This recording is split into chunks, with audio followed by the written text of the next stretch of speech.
Story time audio ബുക്സിലേക്ക് എല്ലാവർക്കും സ്വാഗതം. ജോയ്സി എഴുതിയ കാണാത്ത തീരങ്ങൾ. തോരാത്ത മഴ. രാത്രി മുഴുവൻ മഴ പെയ്തുകൊണ്ടിരിക്കുകയായിരുന്നു. നേരം പുലർന്നിട്ടും മഴയ്ക്ക് ശമനമില്ല. ടി വിയിൽ വെള്ളപ്പൊക്കത്തെപ്പറ്റിയും ഉരുൾപൊട്ടലുകളെക്കുറിച്ചുമുള്ള വാർത്തകൾ വരുന്നുണ്ട്. രാജശ്രീ കുറച്ചു സമയം ടി വി കണ്ടിട്ട് പറഞ്ഞു, എല്ലായിടത്തും ന്യൂസിൽ മഴയും ഉരുൾപൊട്ടലുമൊക്കെയാണ് പറയുന്നത്. മഴയാണെങ്കിൽ തോരുന്നുമില്ല. ഇപ്രാവശ്യം എന്തെങ്കിലുമൊക്കെ നടക്കുന്ന ലക്ഷണമാ. എന്ത് നടക്കാനാ അമ്മേ? നന്ദന ചോദിച്ചു. നീ കാണുന്നില്ലേ മഴ? ഇതൊക്കെ എല്ലാ വർഷവും ഉള്ളതല്ലേ. ഇതെല്ലാ വർഷത്തെയും പോലെയല്ല. വൈകുന്നേരം 6 മണിയോടെ ജയദേവൻ നമ്പ്യാർ കാർ ഓടിച്ചെത്തി. കാറിലായിരുന്നിട്ടും നനഞ്ഞ മനുഷ്യനെ പോലെയാണ് വീട്ടിനുള്ളിലേക്ക് കയറി വന്നത്. ദേവേട്ടൻ മഴ നനഞ്ഞോ എന്ന് രാജശ്രീ ചോദിക്കുകയും ചെയ്തു. കുട ചൂടിക്കൊണ്ടാ കാറിലോട്ട് വന്നത്. കുടമടക്കി ഡോറടയ്ക്കുമ്പോഴേക്കും നനഞ്ഞു. എന്തുമാതിരി മഴയാ ഇത്! ജയദേവൻ നമ്പ്യാരുടെ തലയിലും വസ്ത്രങ്ങളിലും നനവുണ്ടായിരുന്നു.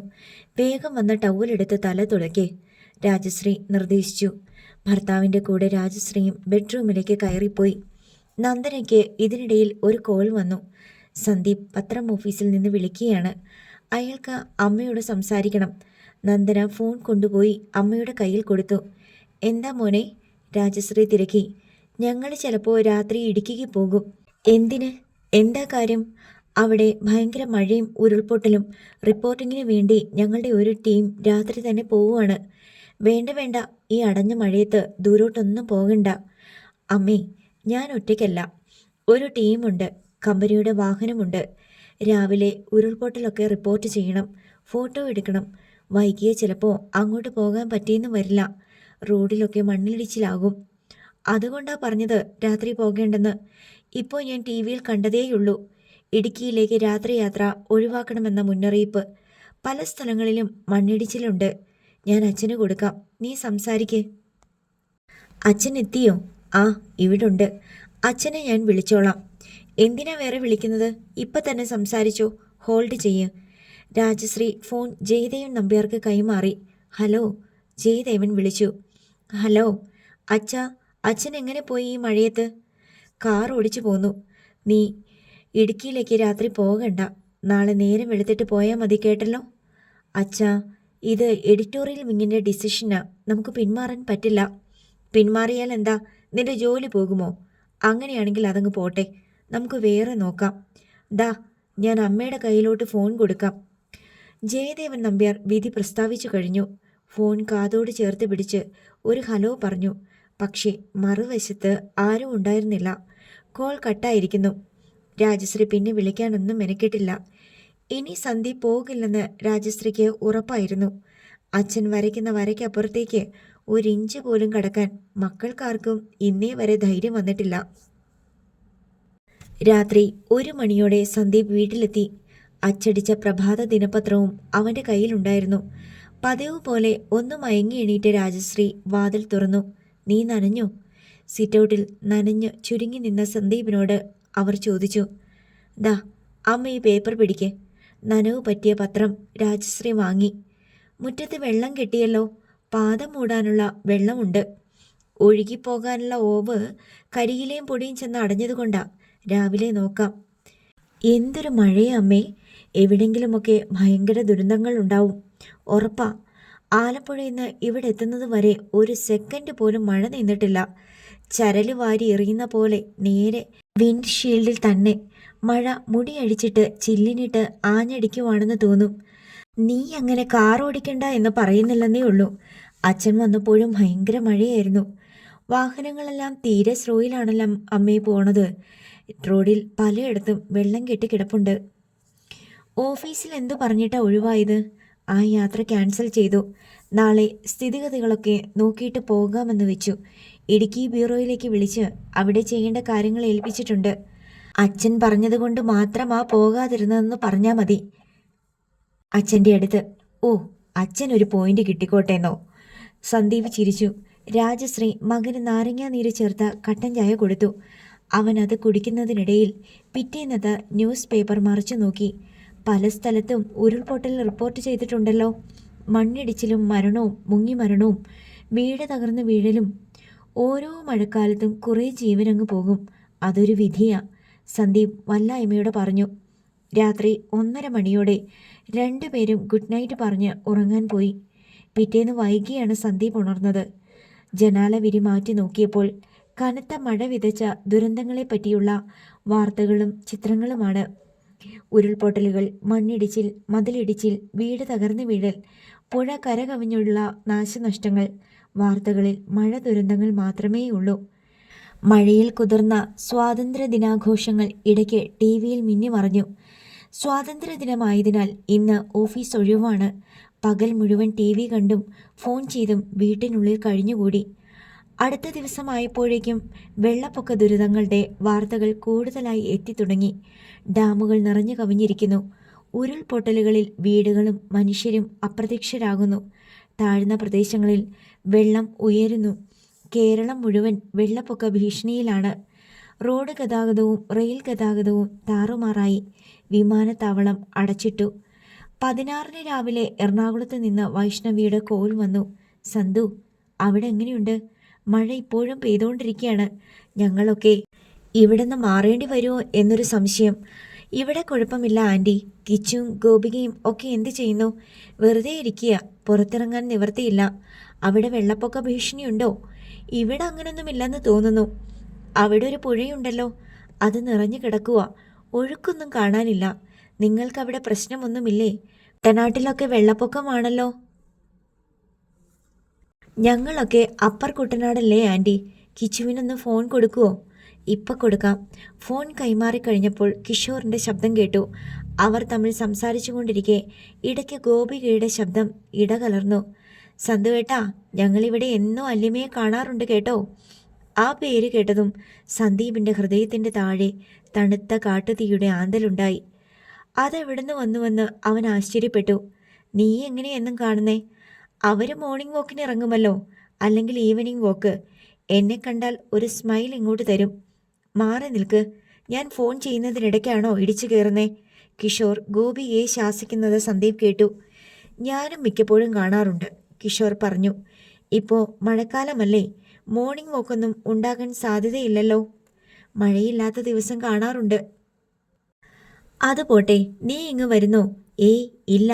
ഞാൻ ഇന്നലെ റിംഗ് റോഡിൽ കൂടി പോകുമ്പോൾ അവൾ സിറ്റ് ഔട്ടിൻ്റെ തൂണും ചാരി മഴയത്തോട്ട് നോക്കി നിൽക്കുന്നു. നല്ല രസമുണ്ടായിരുന്നു ആ നിൽപ്പ് കാണാൻ. നീ അങ്ങനെ എൻ്റെ പെണ്ണിനെ നോക്കി രസിക്കണ്ട കേട്ടോ. വേറെ വല്ല കാര്യവും പറ. സന്ദീപിൻ്റെ സ്വരത്തിൽ ഈർഷ്യ കലർന്നു. വേറെന്തു പറയാനാ? എന്നാൽ ഞാൻ അമ്മയ്ക്ക് ഫോൺ കൊടുക്കാം. സന്ദീപ് ഫോൺ രാജശ്രീയെ ഏൽപ്പിച്ച് പിൻവാങ്ങി. താഴ്ന്ന സ്ഥലങ്ങളെല്ലാം വെള്ളത്തിനടിയിൽ. കുട്ടനാട് മുങ്ങിക്കഴിഞ്ഞു. ഹരിപ്പാട്ട്, കൈതവനയ്ക്കൽ, ജയദേവൻ നമ്പ്യാരുടെ പുരയിടത്തിലേക്ക് കയറിയ വെള്ളം താഴ്ന്ന തൊടികളിൽ മുട്ടിന് താഴെ ഓളമടിച്ച് നിന്നു. പുരയിടം നിറയെ ആടുമാട് ജീവജാലങ്ങളാണ്. വെള്ളം കയറിയ മേഖലകളിലുള്ളവർ അവരുടെ കന്നുകാലികളെ വെള്ളം കയറാത്ത പുരയിടങ്ങളിൽ കൊണ്ടുവന്ന് അഭയാർത്ഥികളായി പാർപ്പിച്ചിരിക്കുന്നു. ഓവുചാലിലൂടെ ജയദേവൻ നമ്പ്യാരുടെ മുറ്റത്തും വെള്ളം കയറി. കാറുകളും ബൈക്കുകളും കൊണ്ട് നിറഞ്ഞിരിക്കുകയാണ് മുറ്റം. അമിതമായ മഴയും ജലപ്രവാഹവും കാരണം റിസർവോയറുകളെല്ലാം നിറഞ്ഞതിനാൽ ഡാമുകൾ തുറന്നുവിട്ടിരിക്കുകയാണ്. ആലപ്പുഴയും കോട്ടയവും എറണാകുളവും തൃശ്ശൂരും പത്തനംതിട്ടയും അടക്കമുള്ള പല ജില്ലകളിലെയും താഴ്ന്ന പ്രദേശങ്ങൾ വെള്ളത്തിനടിയിലായി. അഗ്നിശമന സേനയും പോലീസും നേവിയും ആർമിയുമെല്ലാം രക്ഷാപ്രവർത്തനങ്ങളിൽ ഏർപ്പെട്ടിരിക്കുന്നു. മനയ്ക്കൽ കടവിന് സമീപമുള്ള ഹൗസിംഗ് കോളനിയെയും വെള്ളപ്പൊക്കം ബാധിച്ചിരുന്നു. ആലുവയിൽ നിന്നും കടമ്പ്രയാറിലൂടെ വന്ന വെള്ളം ഹൗസിംഗ് കോളനിയിലെ ഭൂരിപക്ഷം വീടുകളിലും ജനലുകൾക്കൊപ്പം കയറി നിന്നു. സുധാകരൻ നായരും കുടുംബവും തങ്ങളുടെ സാധന സാമഗ്രികൾ മുകളിലത്തെ നിലയിലേക്ക് കയറ്റിവെച്ചു. ശേഷം ഇടപ്പള്ളിയിലുള്ള ബന്ധുവീട്ടിലേക്ക് താമസം മാറ്റി. സ്കൂളുകളും പള്ളികളും പാരിഷ് ഹാളുകളുമെല്ലാം അഭയാർത്ഥി ക്യാമ്പുകളായി മാറി. ആലുവായിലെ വെള്ളപ്പൊക്കം റിപ്പോർട്ട് ചെയ്യാൻ പോയ സന്ദീപ് സുധാകരൻ നായരുടെ ബന്ധുവീട്ടിലെത്തി. കിഷോറിനെയും വൈഷ്ണവിയെയും ഗോപികയെയും കണ്ടു. സുധാകരൻ നായർ ജോലിക്ക് പോയിരിക്കുകയായിരുന്നു. കിഷോറും ഗോപികയും സന്ദീപും കൂടി കാറിൽ മനയ്ക്കൽ കടവിലെ ഹൗസിംഗ് കോളനിയിലേക്ക് പോയി. വീട്ടിൽ എന്തുമാത്രം വെള്ളം കയറിയിട്ടുണ്ട് എന്ന് നോക്കാൻ വേണ്ടിയായിരുന്നു അത്. ഹൗസിംഗ് കോളനിയിലേക്ക് ഇറങ്ങാൻ പോലും കഴിയുമായിരുന്നില്ല.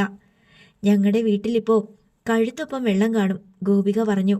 സന്ദീപ് അല്ലിമയുടെ വീടിന് നേർക്ക് നോക്കി. അത് പാതിയോളം വെള്ളത്തിൽ അമർന്നു നിൽക്കുന്നത് കണ്ടപ്പോഴും അവൻ്റെ നെഞ്ചിൽ ഒരാന്തലുണ്ടായി. അവിടെയുള്ളവര് താമസം മാറ്റിയോ?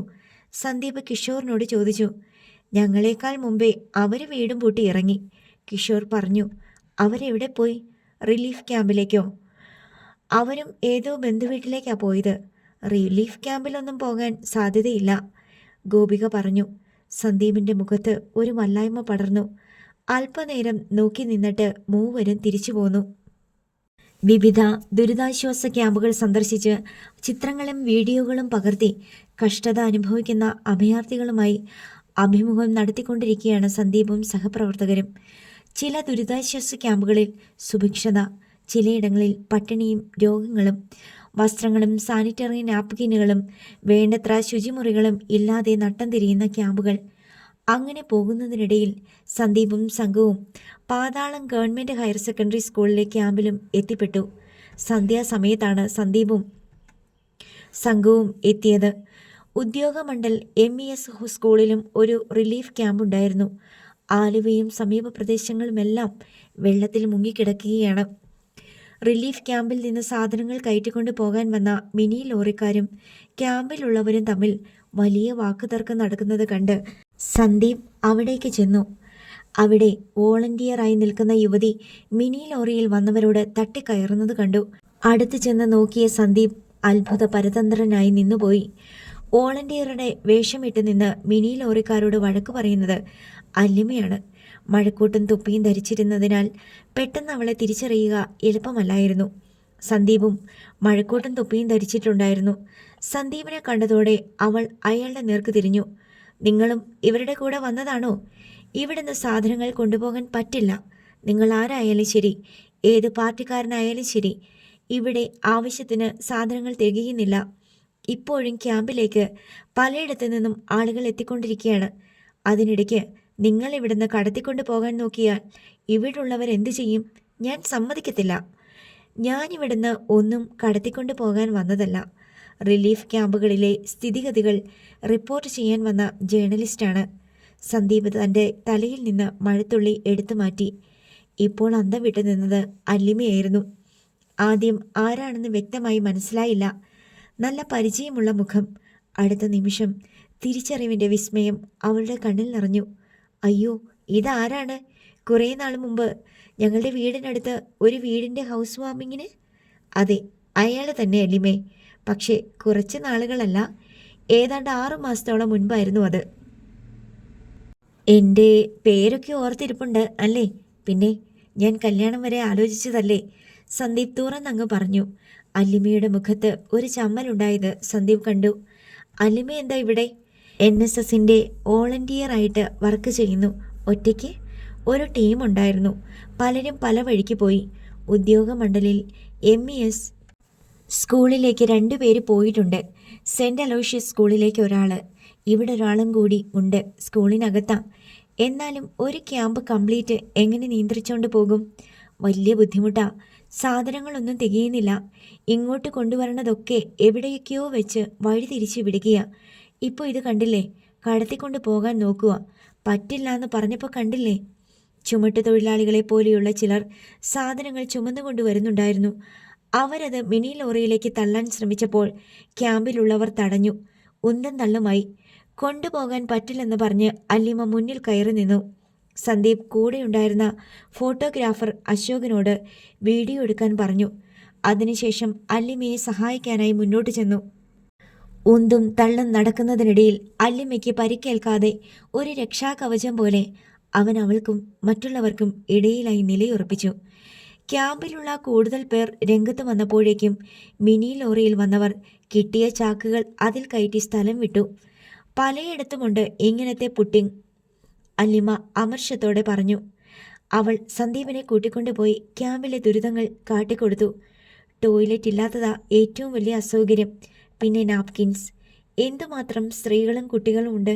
പ്രായം ചെന്ന് നടക്കാൻ പോലും വയ്യാത്തവരെത്ര പേരാ. ഇപ്പോഴും ആളുകളെ കൊണ്ടുവരുന്നുണ്ട്. സാർ, ഇതൊക്കെ റിപ്പോർട്ട് ചെയ്യണേ, അല്ലിമ പറഞ്ഞുകൊണ്ടിരുന്നു. എൻ്റെ അടുത്ത് വന്ന ഓരോരുത്തർ ഓരോ ആവശ്യങ്ങൾ പറഞ്ഞ് കൈ നീട്ടുന്നേ. കൈ നിറച്ച് പൈസയുള്ളവരുണ്ട്. അതിനൊന്നും ഒരു വിലയുമില്ല. ഭക്ഷണം, വസ്ത്രം, മരുന്ന്, പുതപ്പ്, ഇത് കഴിഞ്ഞേ എന്തു ഉള്ളൂ.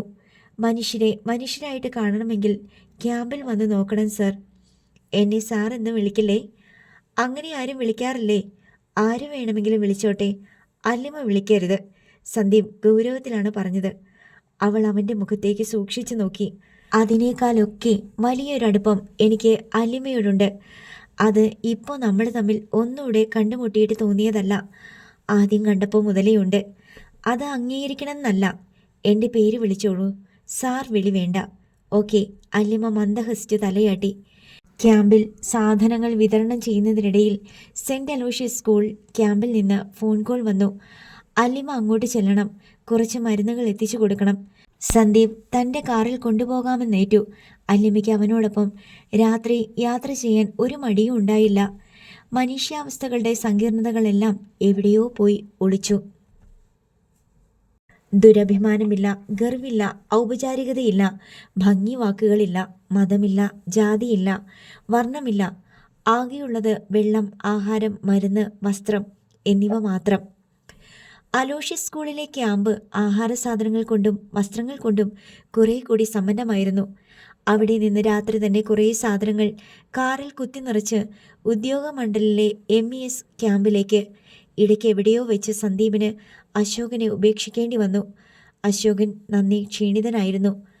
അയാൾ ജോലി മതിയാക്കി തല ചായ്ക്കാൻ ഒരു ഇടം തേടി ഇടപ്പള്ളിയിലുള്ള ഹോട്ടൽ റൂമിലേക്ക് പോയി.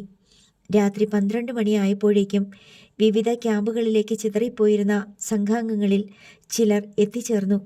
പുരുഷന്മാർ ക്യാമ്പിൻ്റെ നിയന്ത്രണം ഏറ്റെടുത്തു. അല്ലിമ തളർന്നു വീഴുന്ന അവസ്ഥയിലെത്തിയിരുന്നു. തല ചായ്ക്കാൻ ഒരിടമില്ല. വീട്ടിലേക്ക് തിരികെ പോകാൻ മാർഗമില്ല.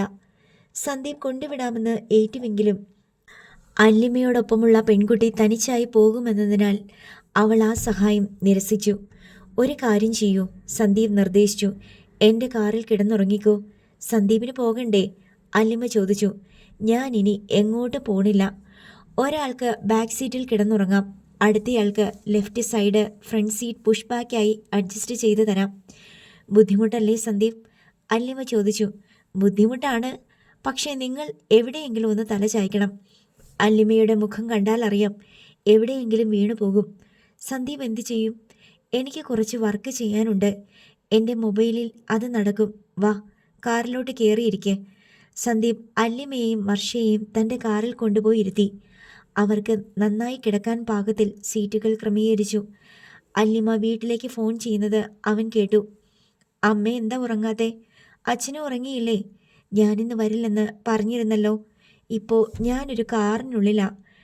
മിസ്റ്റർ സന്ദീപിൻ്റെ, നമ്മുടെ നെയ്ബർ സുധാകരൻ അങ്കിളിൻ്റെ റിലേറ്റീവ്. സന്ദീപിനെ അമ്മ ഓർക്കുന്നില്ലേ? ആ മാരേജ് പ്രപ്പോസൽ. ആ ആ സന്ദീപ് ഇവിടെയുണ്ട്. എനിക്കും വർഷയ്ക്കും കാർ വിട്ട് തന്നിരിക്കുകയാണ് കിടക്കാൻ. ഒന്നും ഭയപ്പെടാനില്ലമ്മേ. ഇതിനേക്കാൾ വലിയ സെക്യൂരിറ്റി വേറെ എന്താ? സന്ദീപ് കൂടുതൽ കേൾക്കാൻ നിൽക്കാതെ ഡോർ അടച്ചു. അതിനുശേഷം സ്കൂളിൻ്റെ അങ്കണത്തിലൂടെ വെറുതെ നടന്നു. കുറച്ചകലെ ഒരു നാടിൻ്റെ പ്രാന്തപ്രദേശങ്ങൾ വെള്ളത്തിനടിയിലാണ്. കാക്കി നിറമുള്ള ജലനിരപ്പിന് മീതെ പൊന്തി നിൽക്കുന്ന വൃക്ഷത്തലപ്പുകൾ, വീടുകളുടെ മേൽക്കൂരകൾ, ഇടയ്ക്കിടെ മഴ വാരി വിതറുന്ന ആകാശം. ഒരു കെട്ടിടത്തിൻ്റെ മേൽക്കൂരയ്ക്ക് കീഴെ നിസ്സഹായരായ ഒരു ജനക്കൂട്ടം. പാവപ്പെട്ടവനെന്നോ പണക്കാരനെന്നോ വ്യത്യാസമില്ലാതെ ഓരോ ആവശ്യങ്ങളുമായി തലചായ്ച്ചു കിടക്കുന്നു. ഹരിപ്പാട്ടെ വീട്ടിൽ സുഖമായി കിടന്നുറങ്ങേണ്ട ഞാൻ മുൻപൊരിക്കലും കണ്ടിട്ടില്ലാത്ത ഒരു സ്കൂൾ മുറ്റത്തുകൂടി മഴ നനഞ്ഞ നായയെപ്പോലെ ഒന്നും ചെയ്യാനില്ലാതെ നടക്കുന്നു. താൻ വിവാഹം കഴിക്കാൻ ആഗ്രഹിക്കുകയും തന്നെ തിരസ്കരിക്കുകയും ചെയ്ത സുന്ദരിയായ യുവതി തൻ്റെ കാറിനുള്ളിൽ കിടന്നു മയങ്ങുന്നു. എന്തെല്ലാം വിചിത്രമായ സംഭവങ്ങളിൽ കൂടിയാണ് ജീവിതം കടന്നു പോകുന്നതെന്ന് അവൻ അത്ഭുതപ്പെട്ടു. തൻ്റെ കാറിന് നേർക്ക് നോക്കുമ്പോഴെല്ലാം അഭിമാനം കൊണ്ട് അവൻ്റെ മനസ്സ് നിറഞ്ഞു.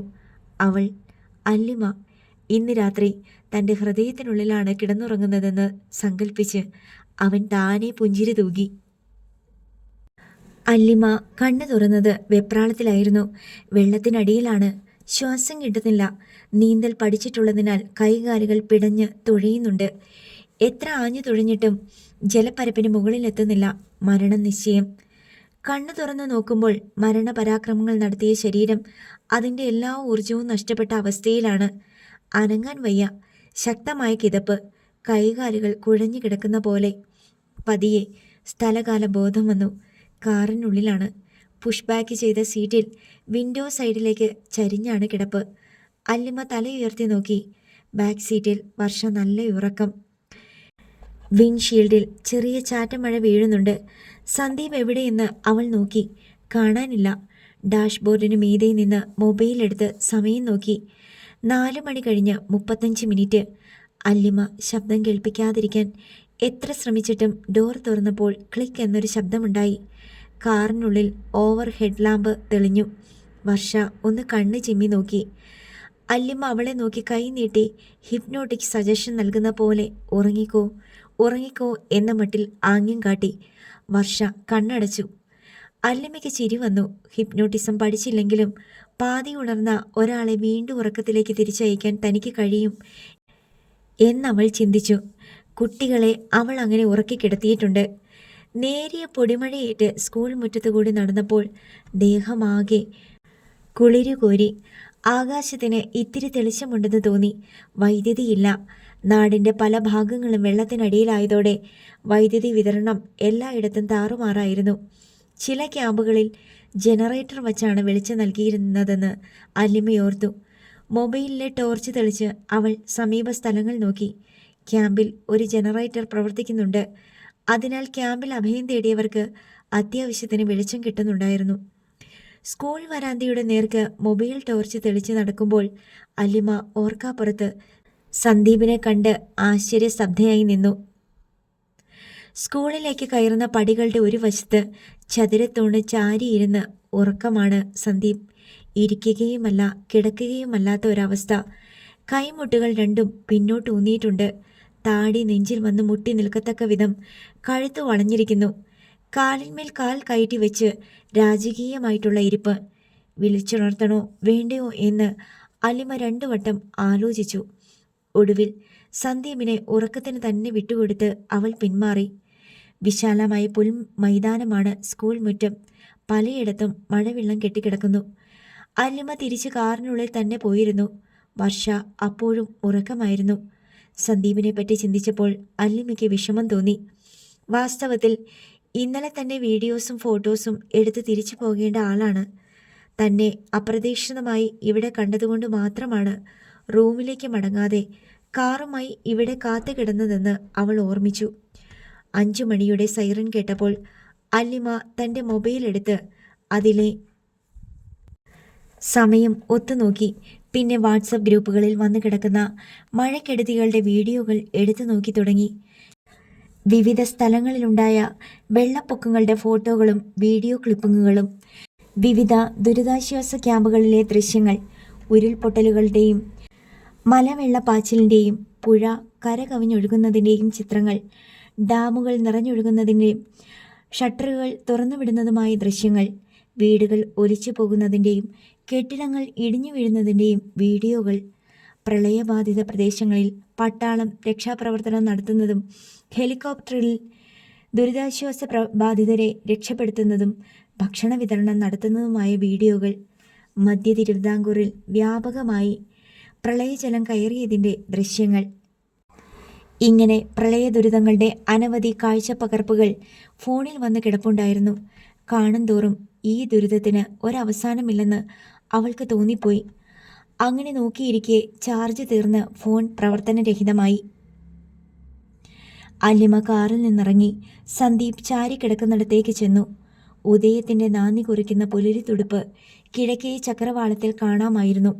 നാട്ടുവെളിച്ചം പോലെ ഒരിത്തിരി വെട്ടം ഭൂമിയിൽ വീണിട്ടുണ്ട്. ആളുകളെ അവ്യക്തമായി കാണാം. അഭയാർത്ഥികൾ ഉണർന്നു തുടങ്ങിയിരിക്കുന്നു. സംഭാഷണ ശബ്ദങ്ങൾ, ചുമ, കുഞ്ഞുങ്ങളുടെ കരച്ചിൽ ഇവയൊക്കെ കൂടിക്കലർന്നു വരുന്നു. രാവിലെ ക്യാമ്പിനുള്ളിലേക്ക് കയറി ചെല്ലാൻ അല്ലിമയ്ക്ക് ഭയം തോന്നി. അഭയാർത്ഥികളായി വന്നുകൂടിയിരിക്കുന്ന 100 കണക്കിന് പേരുടെ ആവശ്യങ്ങളും ആവലാതികളും അനവധിയാണ്. കുട്ടികൾക്ക് പാൽ, ആഹാരം, മാറാനുള്ള വസ്ത്രങ്ങൾ, ശുചിമുറികൾ. ഇന്നലെ പുലർച്ചയ്ക്ക് അവൾ അതെല്ലാം നേരിട്ട് കണ്ടതാണ്. സന്ദീപ് തൂണും ചാരി അതേ മട്ടിൽ ഇരുന്നുറങ്ങുന്നു. അല്ലിമ അവനെ പതിയെ വിളിച്ചുണർത്തി. സന്ദീപ്. പ്രായക്കൂടുതൽ തീർച്ചയായും ഉണ്ട്. ബഹുമാനത്തിൻ്റെ സൂചകപദം ചേർത്ത് വിളിക്കേണ്ടതാണ്. സന്ദീപ് ചേട്ടാ എന്ന് വിളിക്കാം. പക്ഷേ അത് അരോചകമായി അവൾക്ക് തന്നെ തോന്നി. സന്ദീപേട്ട എന്ന് വിളിച്ചാൽ വലിയ കുഴപ്പമില്ല. പക്ഷേ വിളിക്കാൻ ശ്രമിച്ചെങ്കിലും നാവിൽ വന്നില്ല.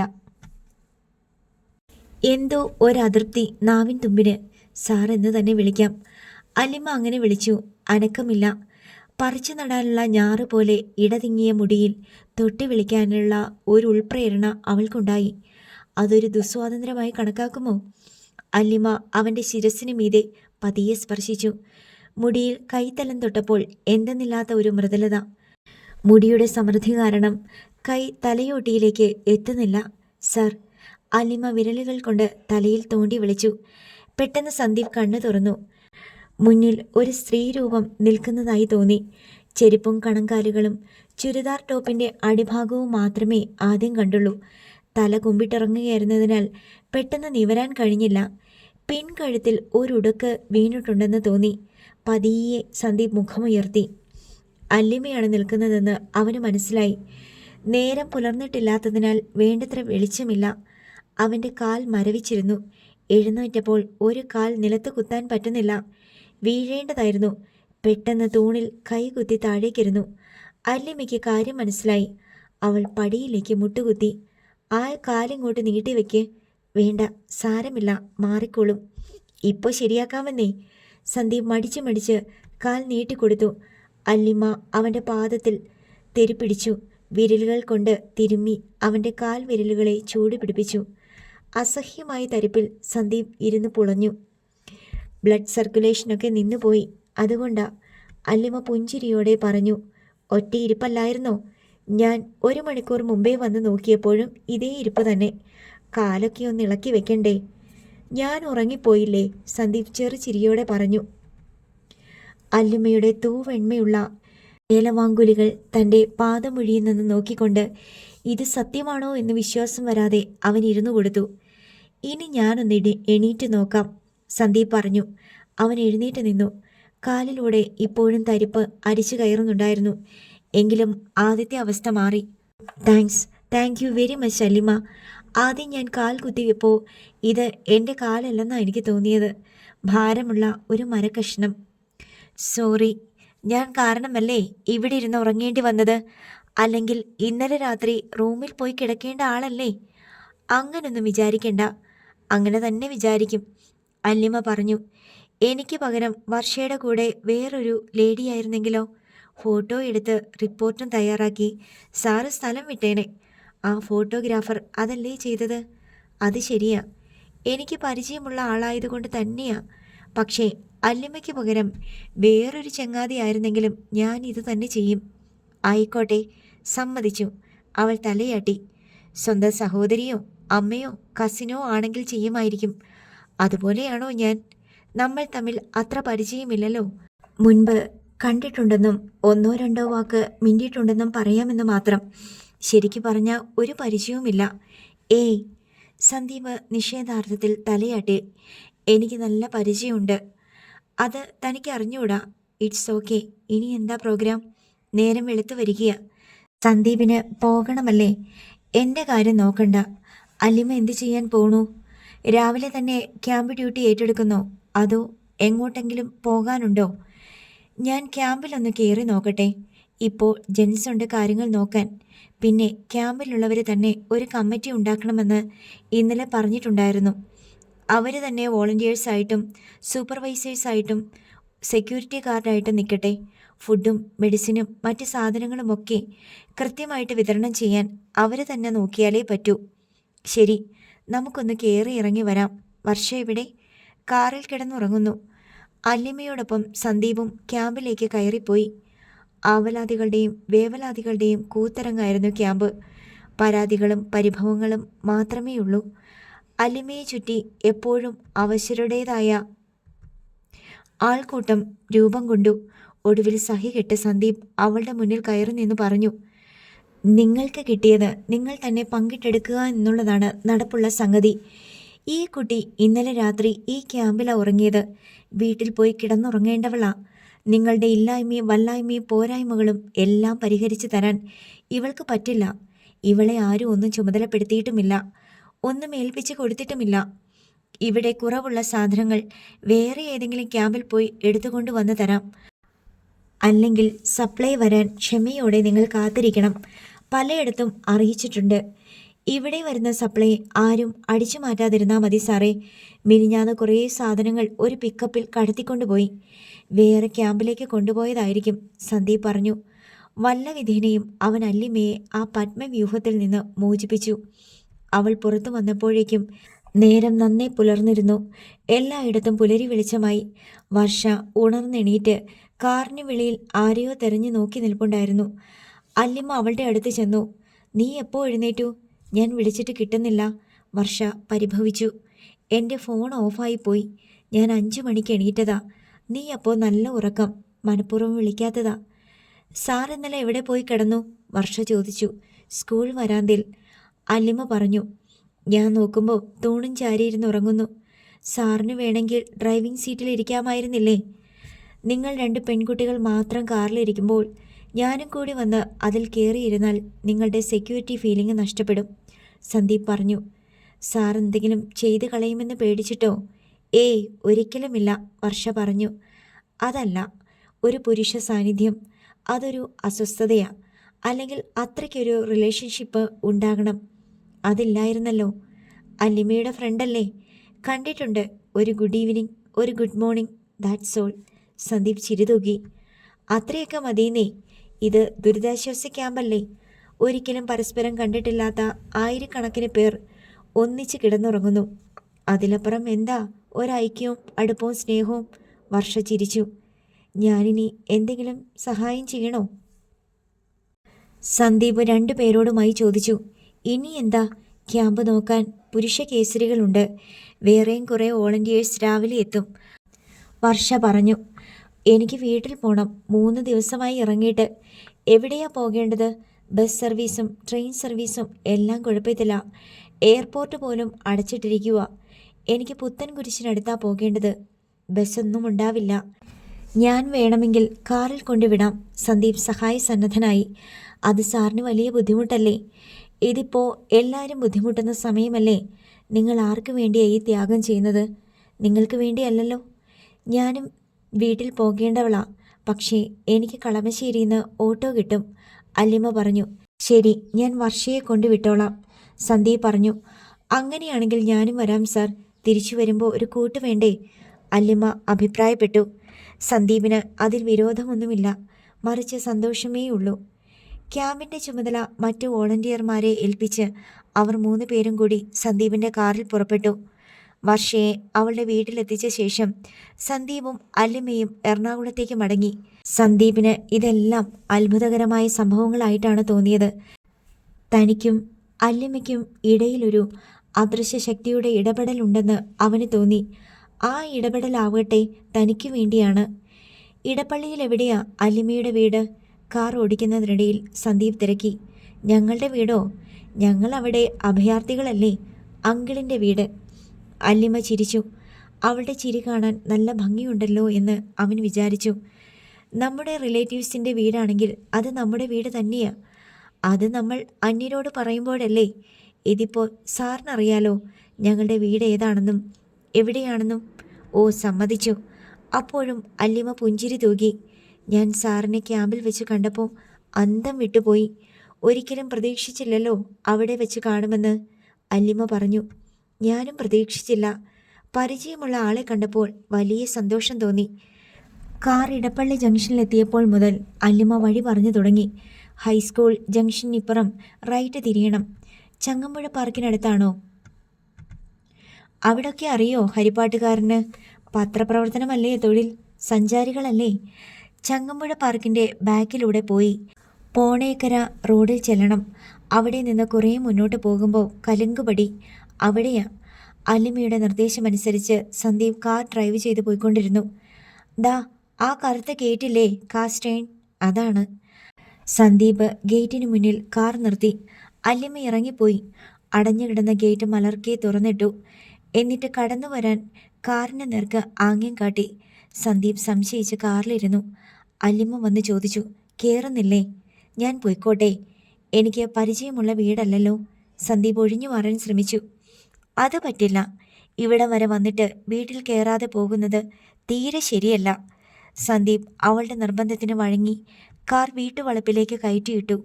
അപ്പോഴേക്ക് രാജഗോപാലും ശ്രീലക്ഷ്മിയും കൂടി സിറ്റൗട്ടിലേക്ക് ഇറങ്ങി. മകൾ ദുരിതാശ്വാസ പ്രവർത്തനത്തിന് ഇറങ്ങി തിരിച്ചിട്ട് 3 ദിവസമായിരിക്കുന്നു. ഇപ്പോഴാണ് വീട്ടിലേക്ക് തിരിച്ചെത്തുന്നത്. മതി, നിർത്തിയേക്ക്, ഇനി പോകണ്ട കേട്ടോ, രാജഗോപാൽ അവളെ ശാസിച്ചു. ഞാൻ എപ്പോഴും ഫോണിലുണ്ടായിരുന്നല്ലോ, പിന്നെന്താ ഇത്ര പേടിക്കാൻ? ഫോണിലുണ്ടായാൽ മതിയോ? കാണണ്ടേ? രാവിലെ വിളിച്ചിട്ട് കിട്ടുന്നുമില്ല, സ്വിച്ച് ഓഫ് പറയുന്നു. ശ്രീലക്ഷ്മി ആവലാതിപ്പെട്ടു. അമ്മേ, ബാറ്ററിയുടെ ചാർജ് തീർന്നതുകൊണ്ടാ. ഇതൊക്കെ ഊഹിക്കാവുന്നതല്ലേയുള്ളൂ. അച്ഛൻ എന്തിനാ ഇത്ര പേടി? എത്രയോ പെൺകുട്ടികൾ റിലീഫ് ക്യാമ്പിൽ കഴിയുന്നുണ്ട്. അക്കൂട്ടത്തിൽ ഒറ്റപ്പെട്ടു പോയവരുമുണ്ട്. അവരൊക്കെ അഭയാർത്ഥികളായിട്ട് എത്തിപ്പെട്ടവരാ, അല്ലാതെ നിവർത്തിയില്ല. നീയോ? അച്ഛാ, നമുക്കൊരു ഗസ്റ്റുണ്ട്. അച്ഛൻ എന്താ അത് കാണാത്തത്? അല്ലിമ പരിഭവിച്ചു. ഓ സോറി. രാജഗോപാൽ സന്ദീപിന് നേർക്ക് കൈനീട്ടി. ഇവൾക്ക് ചൂടോടെ 2 വഴക്ക് കൊടുത്തില്ലെങ്കിൽ പിന്നെ ഇത് തണുത്തു പോകും, ചിലപ്പോൾ മറന്നും പോകും. അതുകൊണ്ടാ അതാദ്യമേ കൊടുത്തത്, രാജഗോപാൽ പറഞ്ഞു. എന്നെ മനസ്സിലായോ? സന്ദീപ് ചോദിച്ചു. ഞാൻ സാറിൻ്റെ നൈബർ ഉണ്ടല്ലോ, സുധാകരൻ നായർ. സുധാകരൻ അങ്കിളിൻ്റെ റിലേറ്റീവാ. ഞാൻ അവിടെ വെച്ച് എല്ലാവരെയും കണ്ടിട്ടുണ്ട്. എനിക്കറിയാം. ഹൗസ് വാമിങ്ങിന് വന്നപ്പോൾ അല്ലേ? സന്ദീപിന് അല്പം കുറച്ചിൽ തോന്നി. അല്ലിമയെ താൻ കല്യാണം ആലോചിച്ച കാര്യം ഇവരുടെ മനസ്സിലുണ്ടാകുമല്ലോ എന്നോർത്തിട്ടാണ്. സാറിൻ്റെ കാറിനുള്ളിലാ ഞാനും വർഷയും ഇന്നലെ രാത്രി ഉറങ്ങിയത്. സാറ് പുറത്ത് കാവലിരുന്നു. അല്ലിമയ്ക്ക് അക്കാര്യം എടുത്തു പറയുന്നതിൽ ഒരു സന്തോഷമുണ്ടെന്ന് സന്ദീപിന് തോന്നി. നീ ഇന്നലെ രാത്രി പറഞ്ഞിരുന്നല്ലോ മോളെ. അമ്മേ, സാറിന് ചായ കൊടുക്കണം, പിന്നെ കുറച്ച് കഴിയുമ്പോൾ ബ്രേക്ക്ഫാസ്റ്റ്. ഒന്നും വേണ്ട, ഞാൻ പോവുമായി. സന്ദീപ് ധൃതി കൂട്ടി. അങ്ങനെ പോകാൻ പറ്റില്ലെന്നേ. ഇപ്പം തന്നെ ഞാനൊരു റൂം കാണിച്ചു തരും. അവിടെ പോയി കിടന്ന് സുഖമായിട്ട് ഉറങ്ങണം. ഇന്നലെ ഞങ്ങൾക്ക് വേണ്ടി ഉറക്കം വിളച്ചതല്ലേ. 2 മണിക്കൂർ കഴിയുമ്പോൾ ഞാൻ വന്ന് വിളിച്ചുണർത്തി ഒരു ടവലും സോപ്പും തരും. കുളിച്ചിട്ട് വരുമ്പോഴേക്കും ബ്രേക്ക്ഫാസ്റ്റ് റെഡി. ബാക്കിയുള്ളവരെ അപ്പോൾ പരിചയപ്പെടുത്താം. അല്ലിമ എല്ലാം തീരുമാനിച്ച മട്ടിൽ പറഞ്ഞു. അല്ല, ഞാൻ ഒന്നും പറയണ്ട, ഇതൊക്കെ നടക്കുന്ന കാര്യങ്ങളാ. സന്ദീപ്, അത് അവളുടെ ഇഷ്ടത്തിന് വിട്ടേക്ക്. നിങ്ങൾ ഗസ്റ്റാണ്, വേറൊന്നും നോക്കണ്ട. സന്ദീപ് ഇതികർത്തവ്യതാം ഉടനെ പോലെ നിന്നു. കമോൺ മാൻ. അല്ലിമ അവനെ വിളിച്ചുകൊണ്ട് പോയി. അടുത്ത ഭാഗം നാളെ.